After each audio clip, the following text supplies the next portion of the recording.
നമസ്കാരം, കൊട്ടാരക്കര മീഡിയയിലേക്ക് സ്വാഗതം. ഫോൺ ചാർജ് ചെയ്യാനിട്ട് ഉറങ്ങുന്ന ശീലമുള്ളവരാണ് നിങ്ങളെങ്കിൽ ഇത് അറിഞ്ഞിരിക്കണം.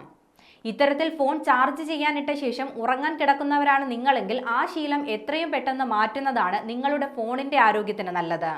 കാരണം ബാറ്ററി മുഴുവൻ ചാർജ് ആയാലും ഉറങ്ങിപ്പോകുന്നതിനാൽ പിറ്റേന്ന് ഉറക്കമുണരുമ്പോഴായിരിക്കും ചാർജ് ചെയ്യാനിട്ട ഫോൺ നമ്മൾ എടുക്കുന്നത്. ഇത്തരത്തിൽ രാത്രി മുഴുവൻ ഫോൺ ചാർജ് ചെയ്യാനിടുന്നത് ഫോണിന്റെ ബാറ്ററി ലൈഫിനെ ബാധിക്കുമെന്നാണ് വിദഗ്ധർ പറയുന്നത്. ലിഥിയം അയൺ ബാറ്ററിയാണ് സ്മാർട്ട് ഫോണുകളിൽ പൊതുവെ ഉപയോഗിക്കുന്നത്. വളരെ മികച്ച ബാറ്ററിയാണ് ഇതെങ്കിലും സ്വാഭാവികമായും ഏത് ഉൽപ്പന്നത്തെയും പോലെ ഈ ബാറ്ററികൾക്കും കുറവുകളുണ്ട്. 100% എത്തിക്കഴിഞ്ഞും സ്വിച്ച് ഓഫ് ചെയ്യാതിരിക്കുകയാണെങ്കിൽ ഇത് ബാറ്ററിയുടെ ക്ഷമത കുറയ്ക്കും. ഓവർ ഹീറ്റിംഗ്, ഫോൺ പൊട്ടിത്തെറിക്കാനുള്ള സാധ്യത തുടങ്ങി ഫോണിന്റെ ആകെയുള്ള പ്രവർത്തനത്തെ ഇത് ബാധിക്കുകയും ചെയ്യുമെന്ന് വിദഗ്ധർ പറയുന്നു.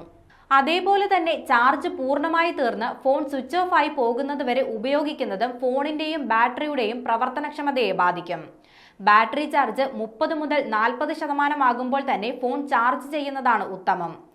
എല്ലായ്പ്പോഴും 30 മുതൽ 80%-നിടയിൽ ചാർജ് നിലനിർത്തുന്നത് ബാറ്ററിയുടെ ആയുസ് വർദ്ധിപ്പിക്കുമെന്നും പറയുന്നുണ്ട്.